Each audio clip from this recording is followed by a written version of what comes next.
我在大连的时候，你们总让我去挑战东北天然冰箱，我完成不了。那么现在我已经来到了中国寒地黑土之都猛犸象的故乡，知道这是哪里吗？这里的冬天能够保持在零下20度的气温，东北天然冰箱不在话下。那么今天带大家挑战东北天然大冰箱，正好我老丈人不搁家，霍霍人没事啊，走。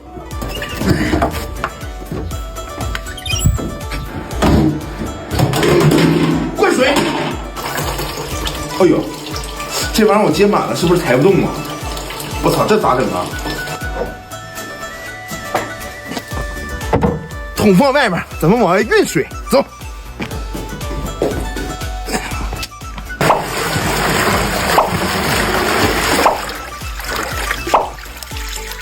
水已经满了啊，现在还缺个盖，找我老丈母娘借个小盆儿。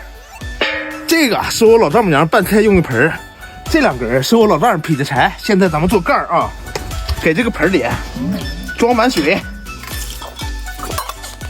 往这个木头棍上一架。现在还缺个把手，咱们再做个把手啊。哎呀！哎，小把手往上一放，哎呀，怎么得把这盖拧开？小把手往上一放，盖一拧紧，一切搞定。现在就等着明天看看咱们能不能成功回屋睡觉。朋友们，我们已经一宿过去了，我们再看一看啊，这个天然冰箱冻得怎么样？哎呦，好像应该是成功了。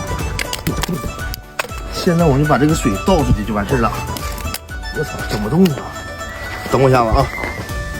找我老丈母娘借个水舀子，把这水舀出去啊！浪费这么多水，我老丈人不得干活呀？做个天然冰箱，这快水也能累够呛啊也！里面水已经没了，现在咱们直接脱模，整壶热水。热水烧完了啊，咱们直接往桶上浇，给它脱模。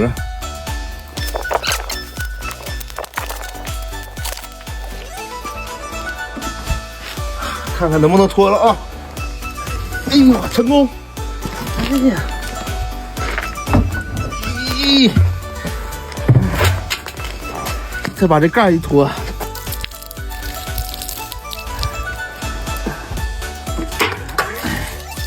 哎呀！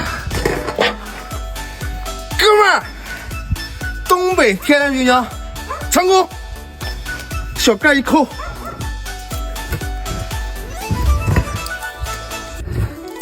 有点瓢啊，但是无伤大雅。哎，咱们看看有没有啥需要冻的啊，给放里头。正月15要吃的汤圆、冰棍、冻梨、冻柿子、大冻柿子。盖成功，朋友们，哎，多好！在大连一直没完成的项目，在黑龙江寒地黑土之都猛犸象的故乡完成了。大家知道这里是哪里吗？哎，好看。那朋友们还想看我挑战东北的什么特色项目？可以在评论区告诉我，好吧？那么本期视频就到这里了，感谢大家的观看，我也给大家拜个年，哎。那振兴东北，我和你，我是你在东北的好朋友司明宇，关注我，带你走遍大东北。